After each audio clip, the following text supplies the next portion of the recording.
Mahina ka ba kaya ka nag-stay sa abusadong partner mo? Marami sa atin ang akala ay mahina sila. Kaya sila ay naandun sa kalagayan na yun. Yun yung pagkakaintindi nila. Pero ito, klaruhin natin dito sa content na to.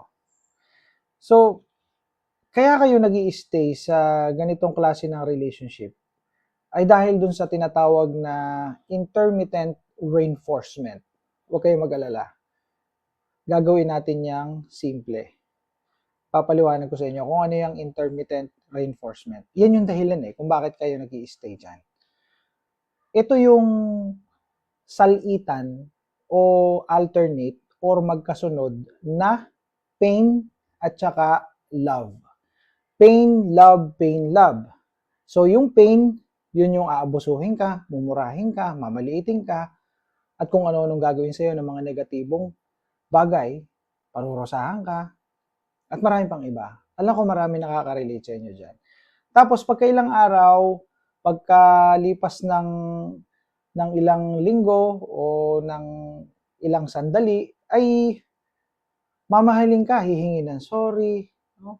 Aalagaan ka, ipagluluto ka, lalambingin ka, at marami pang iba.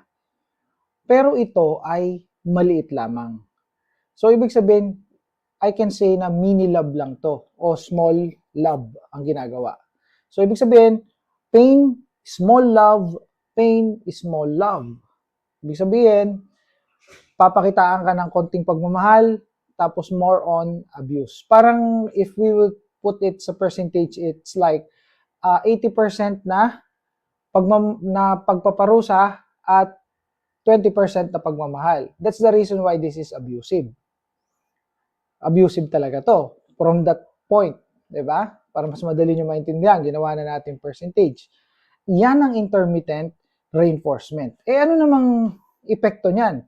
Nakaka-addict yan according sa pag-aaral. Nakita sa pag-aaral na pag ginaganito ng isang tao ang partner niya, ang kanyang jowa, ang kanyang asawa, live-in partner, ay nagiging addiction to.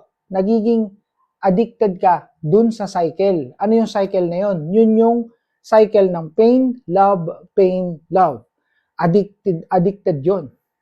So, yon ang tinatawag ng mga psychologist na trauma bonding or trauma bonded ka.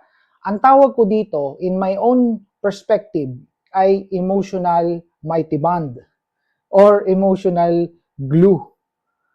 It's because nakadikit ka nakaganon ka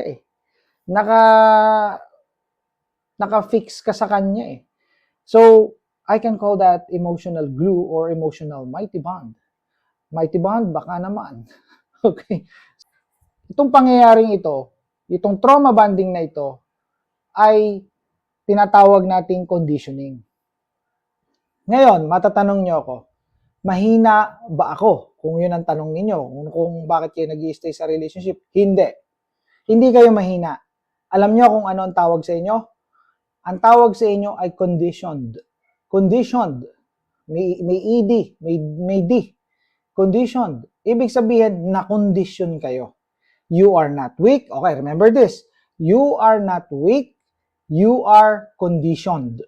Ibig sabihin, kayo ay nakondisyon. Kinondisyon kayo. Kayo ay, ibig sabihin ay minanipulate at ginaslight. Yun ang ibig sabihin nun. For a very long period of time. Uulitin ko, long period of time. Hindi ito mangyayari kung 3 araw, 2 araw lang, o 1 linggo, 1 buwan lang. Hindi ito mangyayari doon. It happens, or it happened, no, sa medyo mahabang panahon. Let's say, ilang taon, or ilang dekada. Kaya, mapapansin nyo na may mga tao na nagtatagal sa abusive relationship 2 dekada, 15 years, dito sa mga followers ko, sa aking coaching, basically, ang sinasabi nila sa akin, sir, 1 dekada. Sir, 2 dekada. Ganun katagal, di ba? Kaya yung mga followers ko na nagpapa-coach sa akin, yung pag nagko-coaching kami, tinatanong ko ang edad nila, ang edad nila yung mga 40s, no? Yan, ganyan, 50s, 40s, why? Or late 30s, bakit maiedad na? It's because, eto na nga, tumagal sila ng ganong katagal sa kanilang partner. Let's say, naging mag-asawa sila, 25 years old sila nung nagpakasal. So, after 20 years, 2 dekada, so 2 dekadang tumagal ng ganon ang abuse. So, bakit nga tumagal ng ganon? It's because of this. You are conditioned. Conditioned ka because of manipulation and gaslighting. Manipulated and gaslighting. So, yun yung ibig sabihin ng condition. So, again, tatanungin nyo ako, Sir, mahina ho ba ako? Mahina ba ang pag-iisip ko? Mahina ba ako nilalang? Mahina ba akong tao? No? Ako ba ay mahinang lalaki? No? Hindi ho ba ako alpha? No? Kasi mga lalaki mahilig sa mga alpha-alpha, yung mga beta-beta, no? Mga gamma-gamma, sigma, may mga ganyan na mga lalaki. Hindi kayo mahina, boys. It's just happened na nakondisyon kayo ng inyong asawa na manipulated, na abusive na asawa. And ganun din sa mga kababaihan. Kayo mga kababaihan, girls, tandaan nyo to, hindi kayo mahina.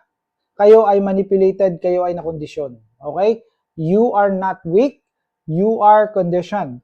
At kung gusto nyo ng coaching about this, kung gusto nyo makawala on how to escape, no, how to escape in this kind of relationship, in this abusive relationship, and also how to protect your mental health, pwede kayong magpa-coach sa akin. Nandyan ang contact numbers. Magpa-schedule kayo dyan and then send me the time and date and then ating ayusin yung scheduling. And then there, mako-coach ko kayo kung ano yung dapat yung gawin at kung ano yung nangyayari sa inyo. See you in my next content. Bye for now.